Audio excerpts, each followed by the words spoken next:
Assalamualaikum warahmatullahi wabarakatuh. Selamat malam Cak Yuda. Waalaikumsalam warahmatullahi wabarakatuh. Wilujeng dalu Mas Bayu. Alhamdulillah Cak Yuda kula panjenengan saged sowan mriki nyambung tali silaturahim di Cak Yuda. Saestu alhamdulillah wa syukurillah ngagungaken asmanipun Gusti Allah. Dene dalu punika panjenengan lan kula saged sowan wonten pondok pesantren Gontor ingkang hebat luar biasa dalam rangka 1 abad pondok pesantren Gontor. Hebat, Mas. Kula gadah pantun, Mas. Apa pantunnya dari Mas Yuda? Menyang Babat numpak sepeda motor, transit Lamongan bablas Jakarta. Terus selamat 1 abad pondok pesantren Darussalam Gontor, semoga jaya sepanjang masa. Amin ya rabbal alamin. Luar biasa wonten tetembungan. Menapa Mas? Hidup dengan ilmu akan mudah, hidup dengan seni akan indah, betul. Hidup dengan agama akan terarah dan barokah. Amin. Insya Allah pondok pesantren Gontor siap menjawab tantangan zaman, mencetak generasi muda masa depan yang tidak hanya berkualitas dan berdaya saing, tapi juga berilmu, beriman dan berakhlakul karimah. Tepuk tangan untuk pondok pesantren Gontor. Terus kula percaya Mas, yen to pondok pesantren Gontor akan lebih maju karena saat ini terdiri ada 12 kampus putra dan 8 kampus putri. Dari Sabang sampai Merauke. Dalam pembelajaran kita sehari-hari menggunakan bahasa Arab dan bahasa Inggris, tidak diterjemahkan. Loh niku.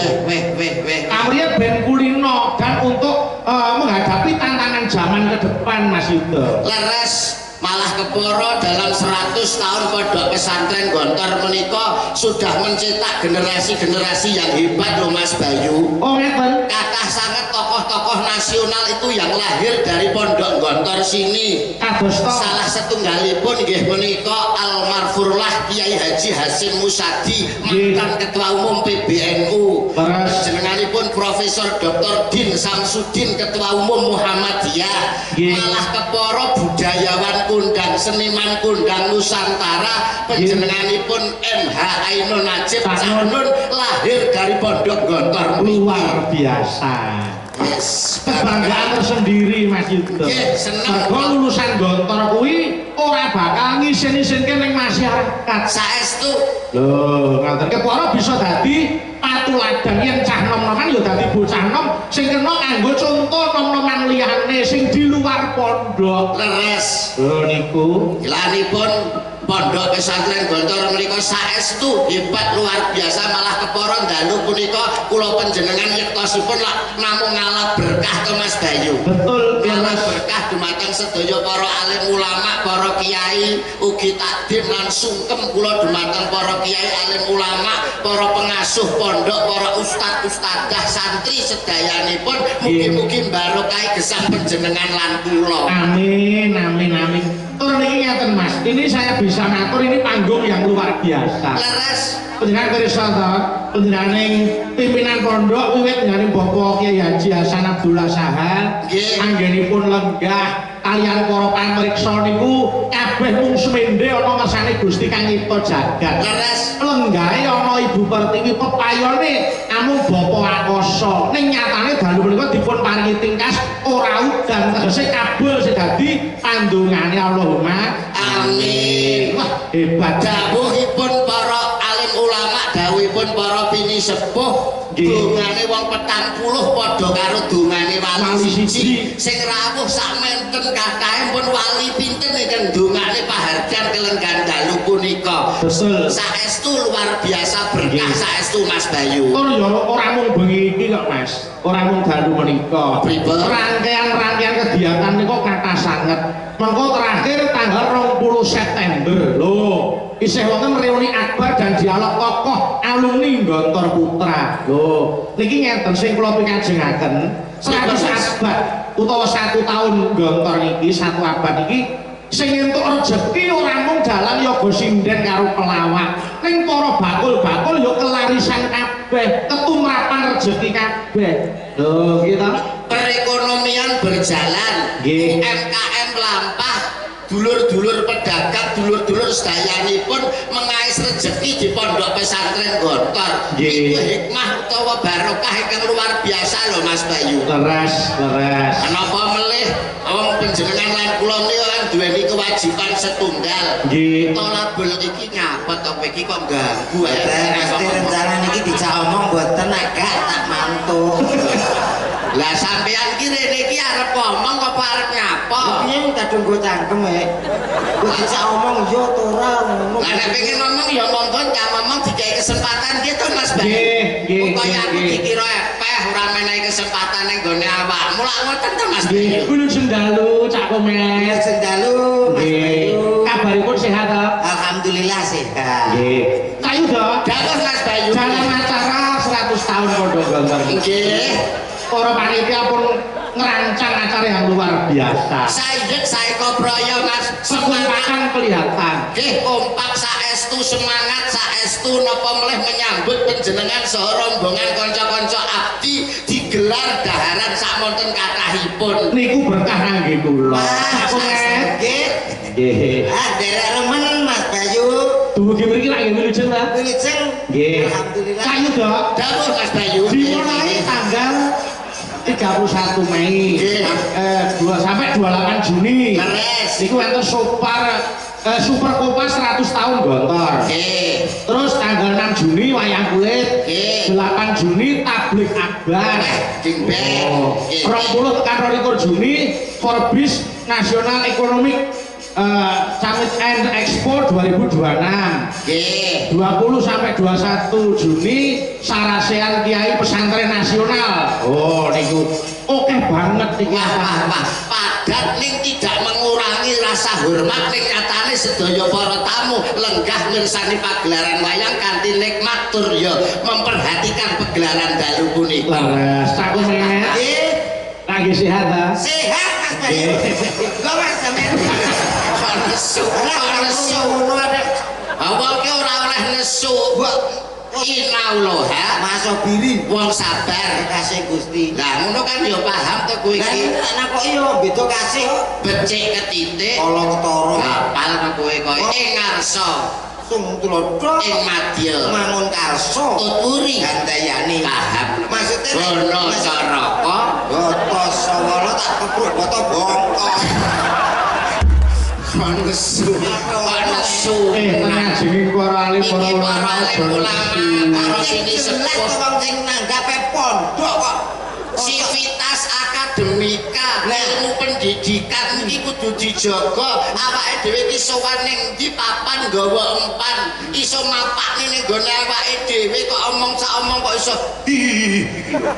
ra seneng aku arep iki ngene lho piye nek arep omong dikai kesempatan nggih Mas kape pripun nek Pak Dudo ditangleti kathah kula nggih ditangleti kathah oh ngaten kok sehat lah nek ora sehat mosok tekan kene wis karo nek iki sotipip sih positif kok sotipip oh alat dadi sing kutakon kurang akeh nggih lho oh nggih ngeten Cak Komet nggih panjenengan kula rawuh saking dalem pundi daleme Bojonegoro cobi Bojonegoro dugi Ponorogo medale pundi mawon Mas sebutke wis nggih kathah Bojonegoro ngidul Ngawi nggih terus Ngawi kula terus Mospati terus teng mriku setengah jam terus Mospati niku gorang gareng terus iki sing guyu di sopir-sopir piye ta iki lho kok gak jelas jane njaluk ditakoni sing dawa jenengane termasuk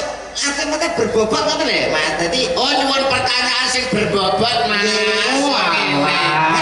Mas Komet kaya saking pundi panjenengan saking Bojonegoro wah liwat Magetan kalau mau nggih ngertos Gunung Lawu ngertos bobote Gunung Lawu piro Mas ya terus berbobot lho ki pertanyaanku yang sewu mriki wonten timbangan gunung berbobot atau bobote gunung lah ngewohke to Mas nggih ta aku ki repot jenengan kalih kula kedah pripun nek ngaten? Ngeten iki lho, berarti termasuk sampean-sampean ki menyepelekan apa yang sampean lihat. Lho kok iki ditakoki akeh-akeh terus gak iso jawab ngono. Ning pondok pesantren Gontor ki tak buktekno Mas. Nah sampean karo aku panggah cek cerdas aku. Lho Pak modelmu kok mlete terus sombong ki. Lah kene tak kowe sehat Mas Komet. Lah kene dibawa aku gur sehat tok iki. Ejar. Mbok yo sing dawa sing penak omong-omongan takoki kok perjalanan lewat ndi ae. Aku iki kernet kok pelawak. Boten aja Mas. Ya wis nek pancen panjenengan gen lega ya monggo. Atur salam dhisik. Atur salam. Ayo kan mekaten. Salam ki sunah sing ngucapke. Nggih. Ning wajib kanggo sing jawab. Ayo no. Ana salam sing gak wajib dijawab. Napa? Salam imam karo makmum pas takiyat akhir. Assalamualaikum, masuk makmum. Waalaikumsalam. Ayo bro, selfie gitu. Layak aku tau tak jawab video nih. Kabeh iki ana trap-trapane. Ana trap-trapane. Lah, lo kan kepinggire sing arep dhewe ae. Lah gurine pas Arep dhewe imam. Arep dhewe sing mimpin salat kan jenenge imam. kemeruh Mbah Kabit kok mungkin. Lah yo Mbah Kabit kuwi dadi imam. Ora. Imam iki biasanya pinggirku nak ngarepe Mbah Kabit. Assalamualaikum. Waalaikumsalam, Mbak. Oh sing nasar kowe kok ayo ngaturke salam sing apik, cah kok baguse kaya ngene. Gak seneng aku lho.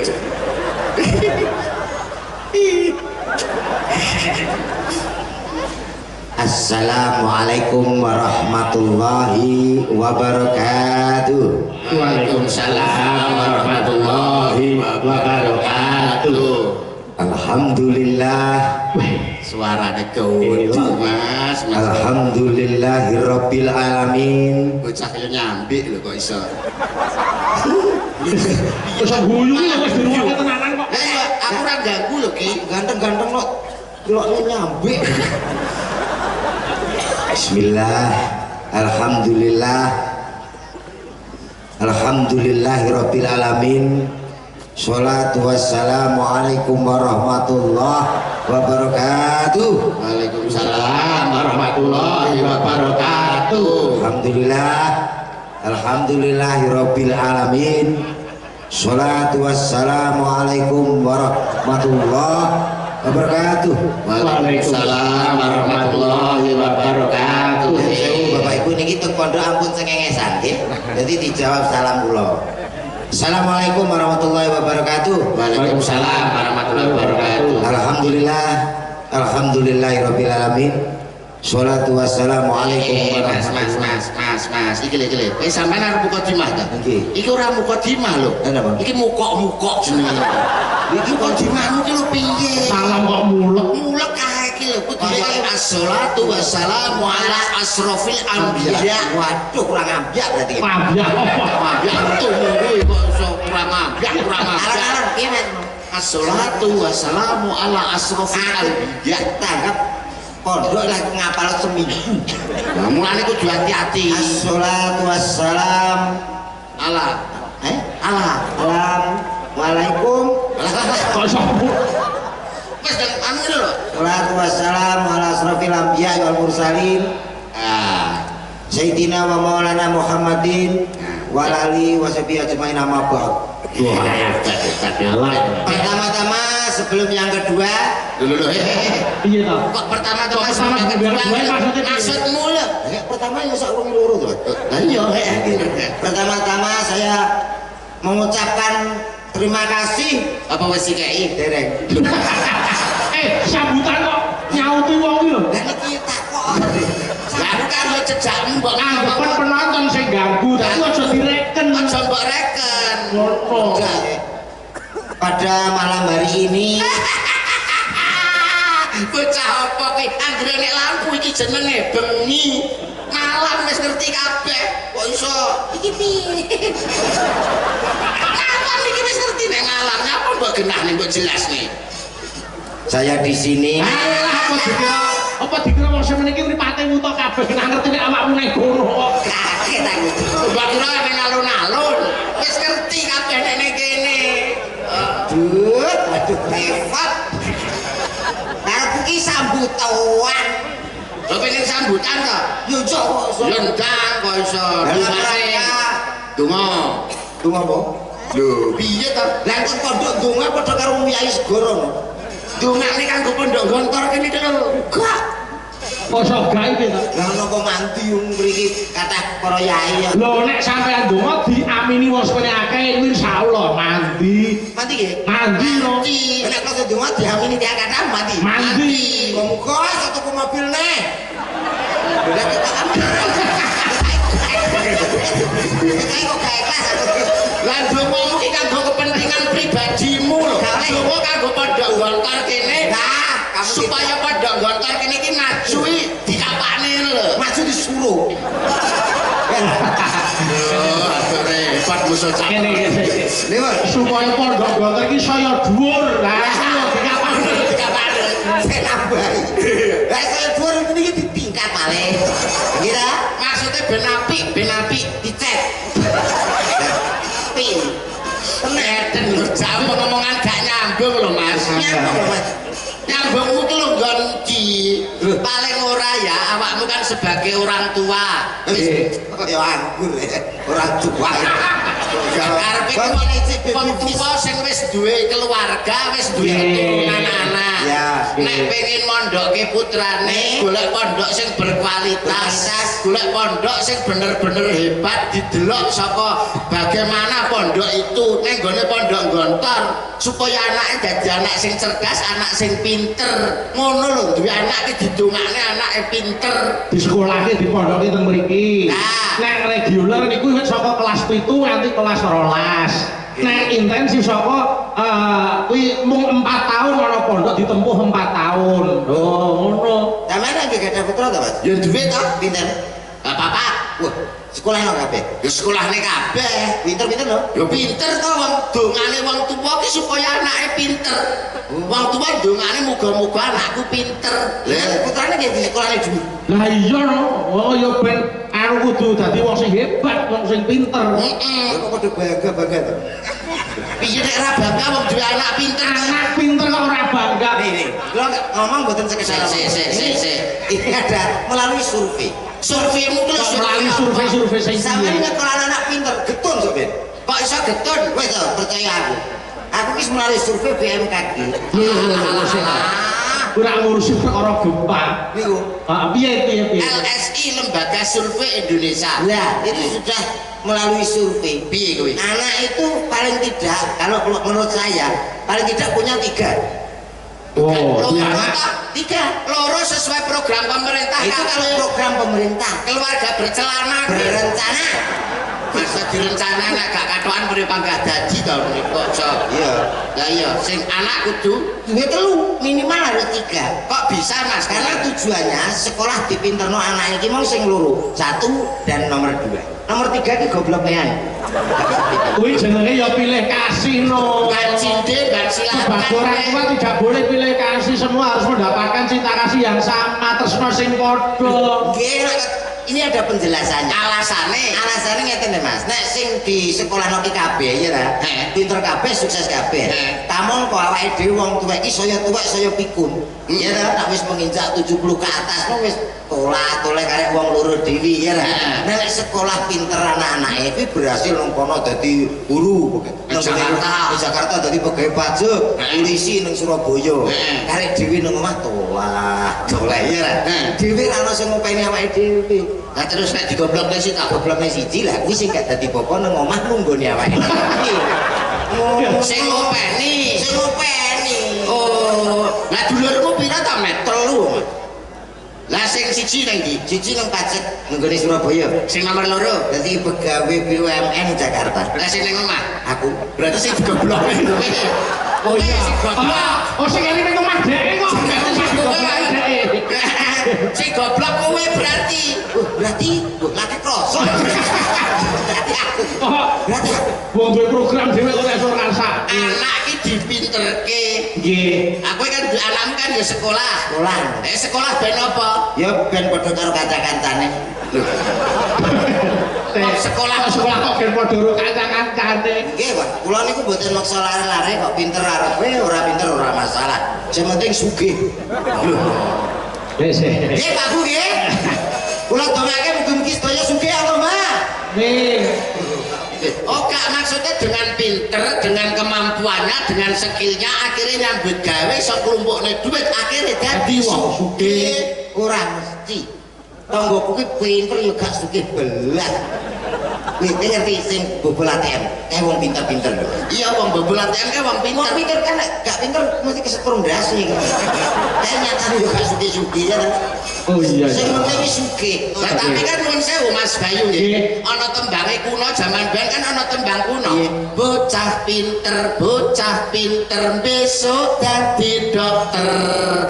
Tumpakane motor helikopter pura bangga. Wong pinter dadi dokter numpake helikopter. Sampeyan sing gak pengalaman. Kok ngelokke gak pengalaman? Bocah pinter sok ben dadi Dokter. Ora kabeh dokter pinter. Pusing lah, pusing. Iki kok apa-apa kok sarwa disalahke to? Salah lho, Pak. Lah nek ora pinter ya ora bakal dadi dokter to ya, wong melalui proses beberapa apa pendidikan kok. Nyatane wong kula mbuktekno dhewe nek pancene pinter nyapa aku mreksano anakku kok ditakoni. Sakit apa, Pak? Lah aku ngerti nyapa gak turun. Iya lho. Kudune wong pinter aku lagi gendong anakku. Ini kena malaria lho ngono. Iki ditanes lho ngono. Ya jenenge prosedure kesehatan ki nek jenenge dokter iki diperiksa dulu lah gak ngerti penyakite. Oh, diperiksa ya gak nyenengke belas. Kok gak nyenengke? Anakku gur ditul. Udah ndak apa-apa nih. Lah wong ora kulaan gur ditul roto. Dadi kan awake dhewe iki puas. Maksudnya ditutul pindho iki dokter wis bisa anu Iki bisa ngecek detak jantung kecepatannya piro. Jenengan kita bantu dokter. Wong dokter mari ngono terus ngomong, "Ndak apa-apa, ini ringan, dirawat jalan aja." Loh, aku yo nesu sebagai bapak. Kok nesu? Dirawat nang dalam dia nak kena kendaraan. Enak kendaraan. Angel sih, cakep goblok muramu. Dokter ngono Karepe dirawat jalan kuwi ya Mas Komet. Kuwi nek rawat karo mlaku opo iso. Pasang imbus kuntal pil. Ayo, kamu kok gerak terus aja. Ora iso lho, Mas. Ya aja kaget Mas Yudo. Sedulure dhewe rak telu to. Dhewe rak sing nomor 3. Lah niku Aja kaget. Aja kaget. kene lho Pet sing dikarepe rawat rawat jalan ki awakmu gak nginep ngono. lah aku nginep apa kenal ora kok. Lah nek tinggal keluarga aku nginep. Rawate ki lho karo mlaku. Ora iso. Ora wae nginep kowe. Ya iya ora kenal ya ora nginep. Rawat jalan itu tegese ora diinep ning rumah sakit kuwi. Ora kok turu ning rumah sakit kono. Ning dalem kok dokter nyawat-awati saka kadowan. Ngono lho. Ngono. Heeh. Ya kok ora dipasang CCTV. Nah, terus dokternya ngomong piye meneh? Dokternya ngomong piye meneh? Aku mari ngono periksa. Apa kuwi? Lah kok iso kuwe meru to? Kok dokter kok pemeruh pancen dokter ki yo ngerti. Ini Bapak usianya berapa? 40. Bapak suka makan kambing? Ya. Enggak boleh, Pak. Duh, kok kamu wong aku tuku-tuku dhewe ya. Enggak begitu. Maksudnya dokter ki kok ora ngono. Ora kok yo aku ngerti nek kuwi dhuwit-dhuwitmu dhewe lek tuku-tuku dhewe aku ki ngerti. Tak suwamet bisa nek wis suwe. Wenenge. Sak nesu banget nesu. Aku ki nesu. Ayo ngomongin terus ini kok. Enggak boleh, Pak. Itu anu kambing mengandung kolesterol ngono. Lah betul gitu Mas. Ayo lho kirano. Saya yang ora cocok. kuat yo sing lain ngelu wong mengandung kolesterol kok. Pendapat dokter saya sangat setuju karena kambing itu memang mengandung kolesterol. Bener betul kuwi. Ya sampean yo padha karo doktere. Lah kok iso? Loh, kambing yang iki mengandung tempe. Oh, kambing kok mengandung kolesterol. Lah nek takon kolesterol metu pira, Lek? Kale lanang karo wedok. Enggak, maksudnya bener ya. Iya. Nek kambing ini mengandung cempe bener. Maksudnya cempe iki lho, karo kambing Ya. mengandung kolesterol. Oh, berarti putune kambing. Berarti putune kambing iki jenenge kolesterol. Daging kambing Iya, iki lho. kuwi ana kandungane. Nek makan banyak, Ya. itu nanti bisa kena kolesterol, akhirnya darah tinggi, terus stroke. Berarti kakean daging. Iya, Lah macan ki mbudino panganan daging kok ora stroke. Ora. wong ora pengalaman, menungso nek kakek mangan daging stroke, macan nek kakek mangan daging stroke parah Mas Malan. Tanggane kuwi kaya maido kuwi. Macan ke stroke malah parah. Kok iso lakune ketek ngene lho. Coba nek ora aku kenal, dhek iso mlaku. Sikil ngadeg gandeng dhek kolesterol, ora mangake ning brakak pomo parah ke stroke macan lakune ngadeg nu paling enek macan tos.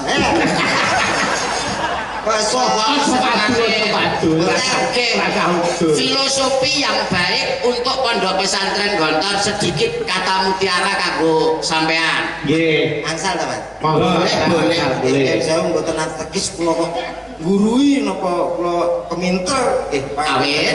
ning saderengipun filosofi menika dereng nate ditemukan di mana-mana. Weh, temuan baru. Urung ditemukan arep mbok omongne iki lho. Lah ya ya cek golek. Oh, apa yang dua ada iya.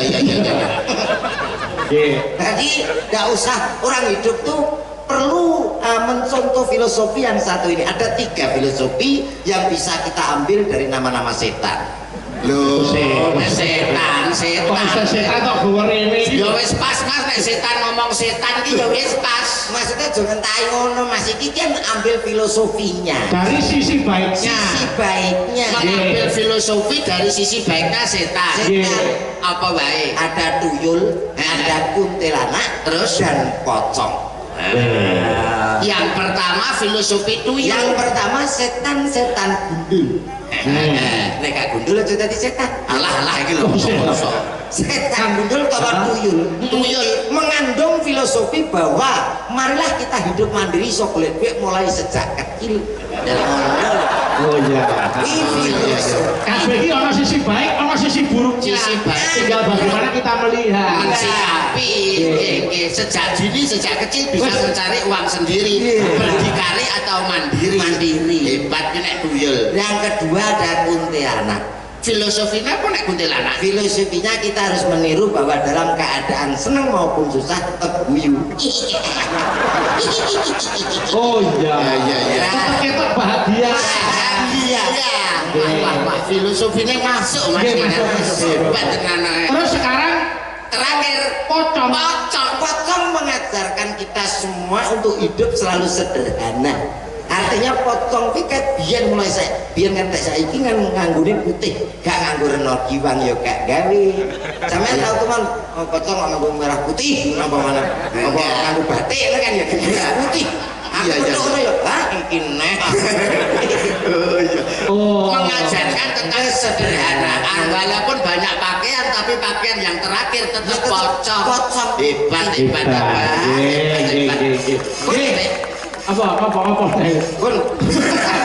Kampun apa? Lah modelmu kaya arek ngomong ini mau. Boten. Ya wis ayo saniki diselingi tetembangan. Oke, siap. Niki kula tak ngaturake lagu yang bernapaskan agama Islam judulipun Pepiling. Kula nyuwun tulung ingkang bawa didum tak yuda kalih tak komen. Siap. Nggih. Ayo saniki kula dipun ting-ting janda gula jenengan bawani tak yuda. Nggih. Ngagem cakepan rukun Islam saged. Siap. Dalu menika ibu-ibu waranggana anggenipun tetembangan kalih lenggah wae. Siap nggih, mboten sampun. Nggih. Menang. Yo saiki bagiane Cak Yuda karo Cak Komen. Siap nggih. Monggo dipun aturaken. Rukun Islam. Suarane sae wonten bebingah 50.000. Matur suwun Mas Bayu, barokah. Ini lho kowe naik, ampun. Ini kok pasing aku gak iso. Kang limo puniki Suarane hebat monggo menika wonten 50.000. Mas Bayu nggih, jan awake nek bejo ora kaya apa. Mas Bayu dono wewek ya. Iya. Monggo. Kating dakno mring para somo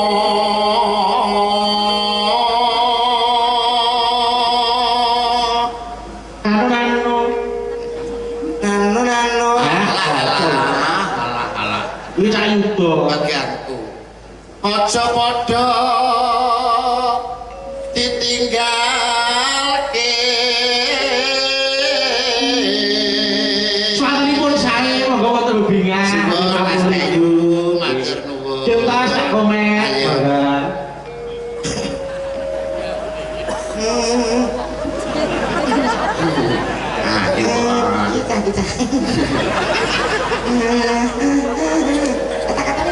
Lembok aku takok ngono lho, Pak.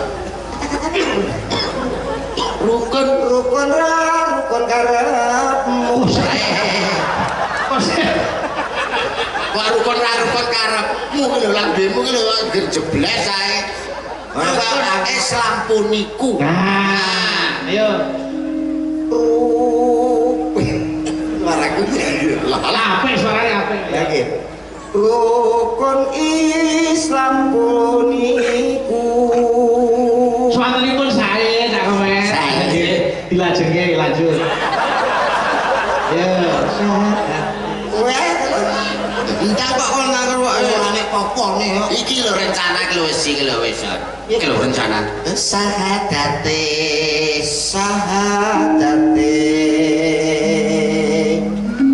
Kang angka siji.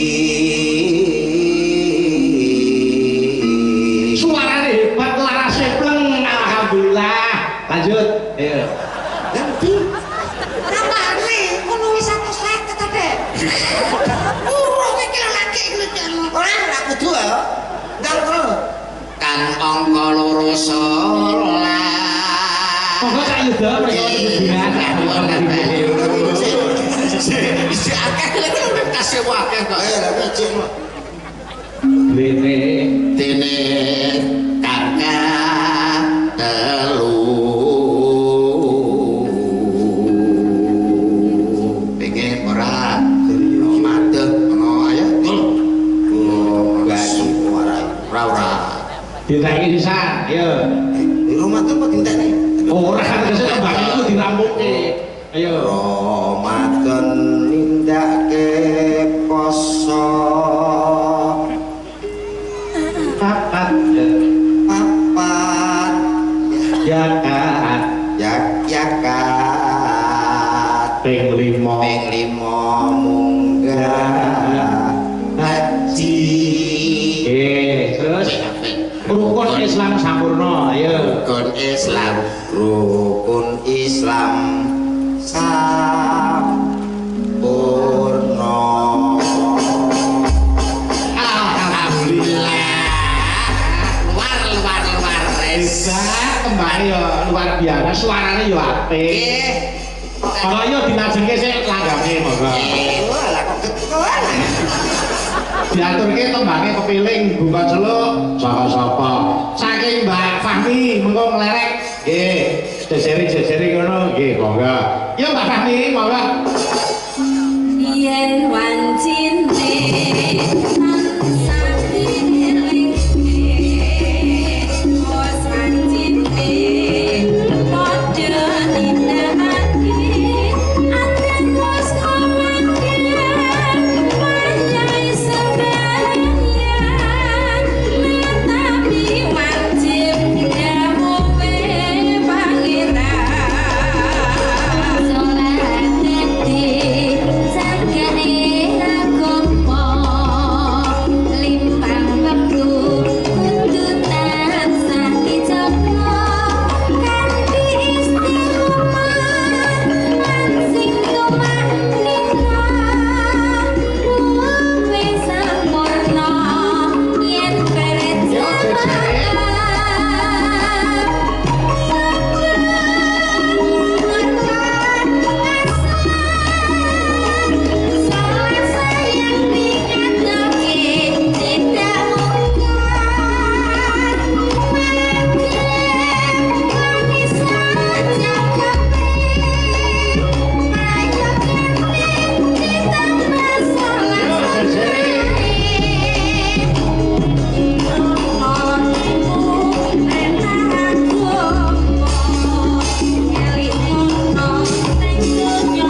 Gontor menika wonten Gambia Store.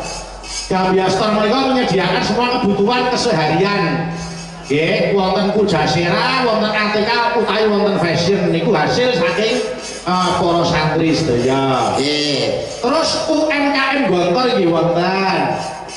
Wujudipun menapa Amides nika Gontor niku kaya mineral nika. Oh nggih nggih Niku nggih. wujud menapa saking Amides. Produk air mineral. Nggih, itu ada distributor dan bisa dipasarkan untuk umum. Oh, untuk umum. Lajeng Hisanah Gontor Madu, tapi wonten produk madunipun.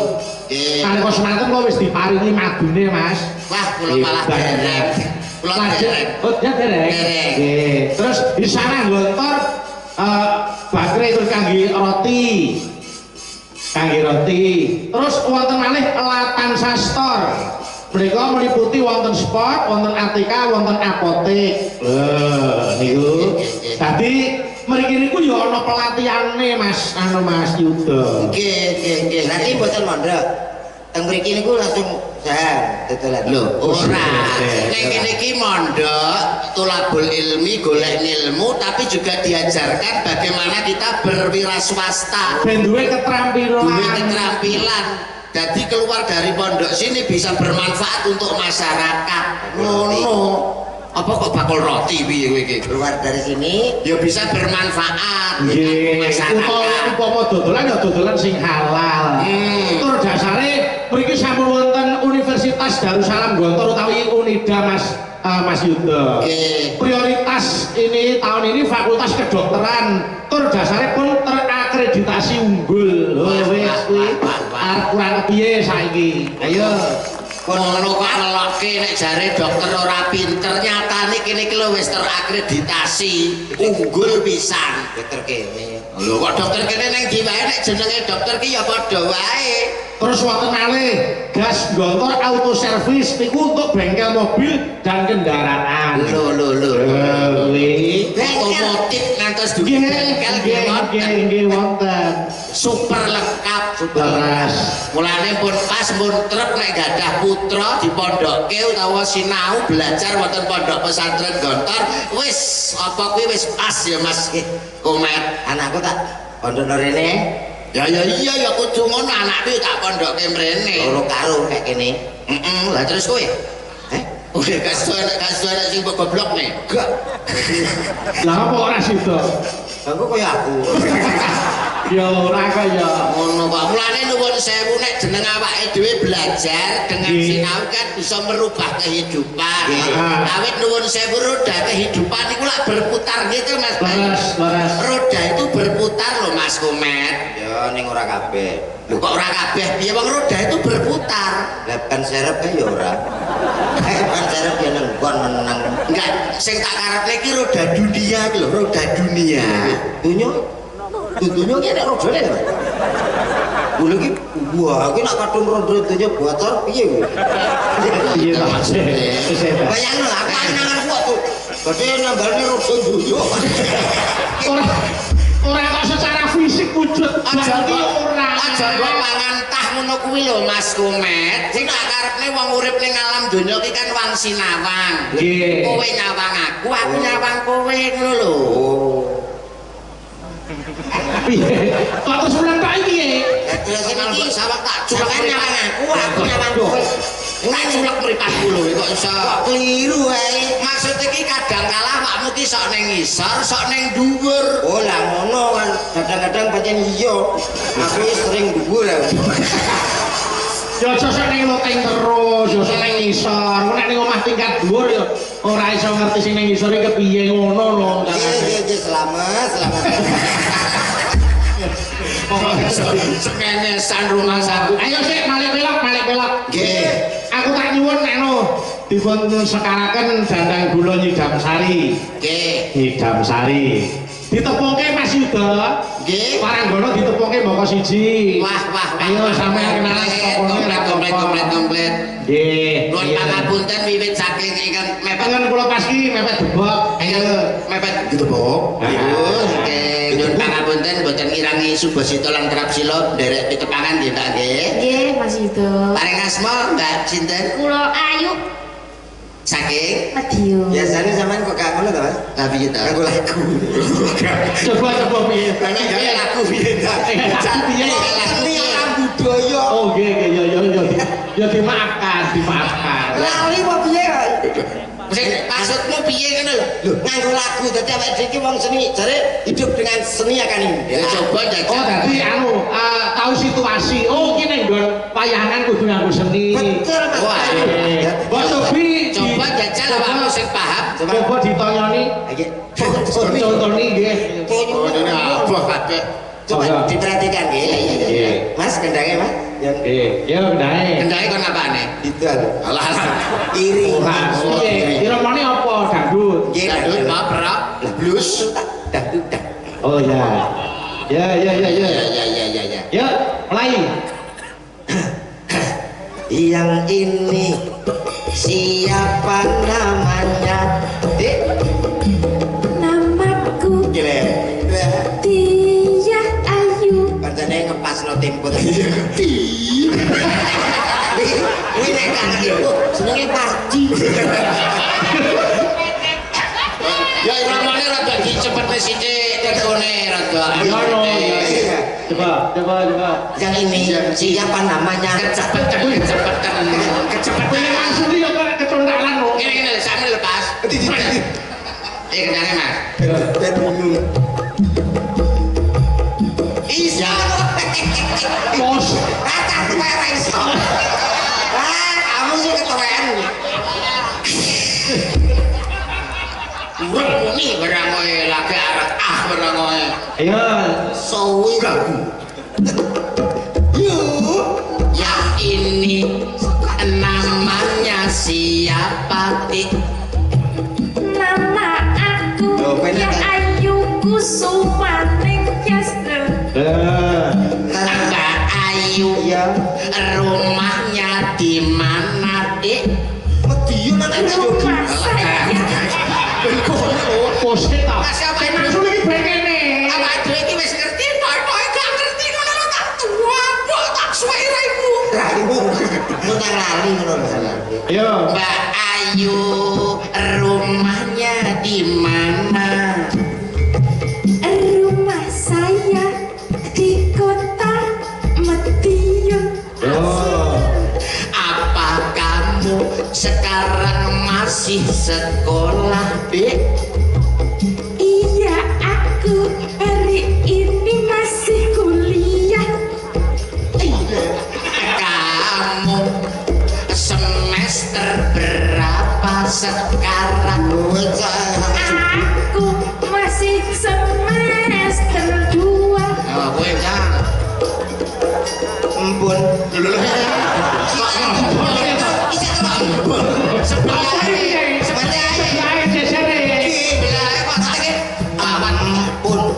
Ya. Untuk yang ini Terus.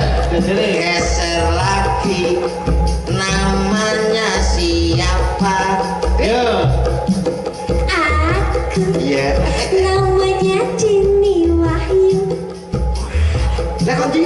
Lah kok nurut kok gini. Dilagokke kok kondi. kondi Kamu Nah, asal dari mana? ngono. Asalku Iya, Dek. dari kota Nganjuk. Oh, lanjut. Terima kasih. Terus lanjut geser. Ngerok yang ini siapa namanya? Dek, semangat.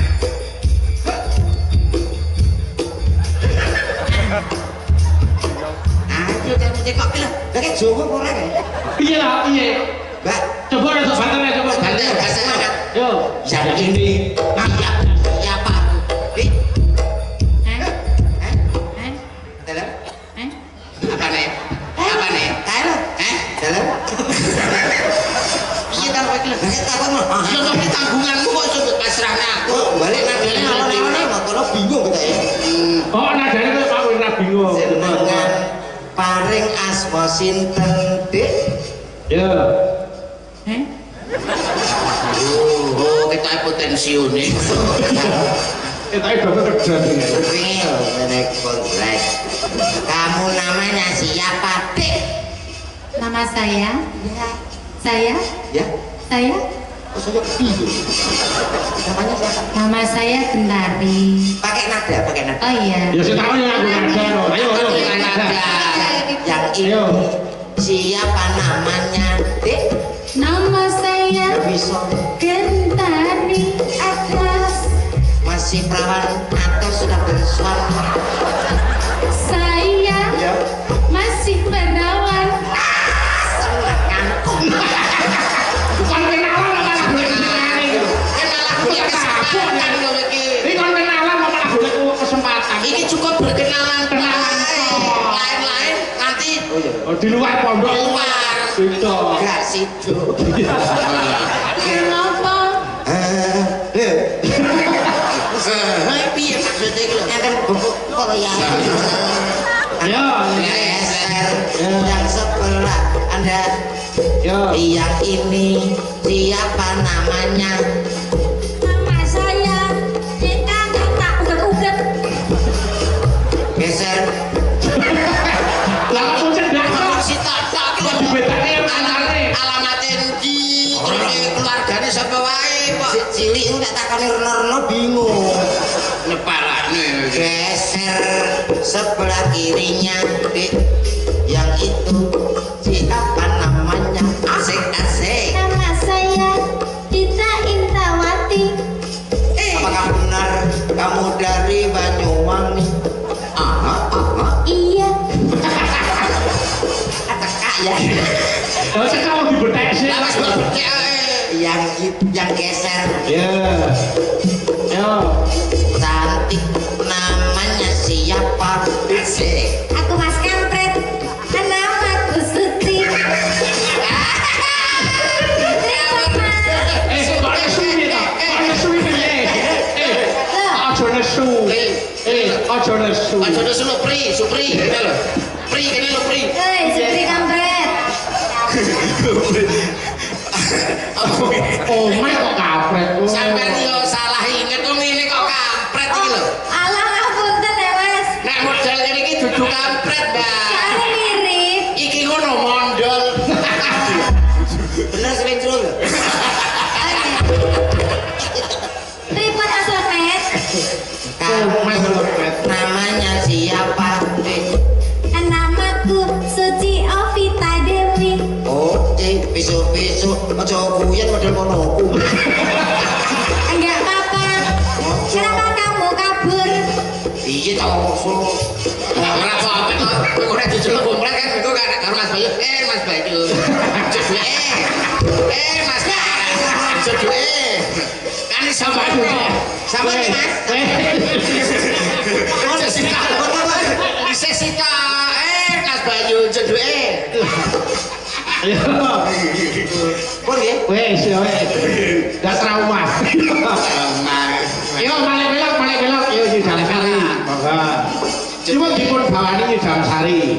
Sapa sing paling bawa? Aku nyuwun tulung karo Mbak Dita Intawati sik. Nggih, Mbak Dita. Ayo. Monggo, Bawani, Pak. Monggo, Nyidam Sari. Monggo. Priwa kula katuraken para penonton ingkang lumantar live streaming, kuwi sing kepareng lenggah dalu menika Mas Yudo. Nggih. Nggih. Ya, Mbak, diaturke, Mbak.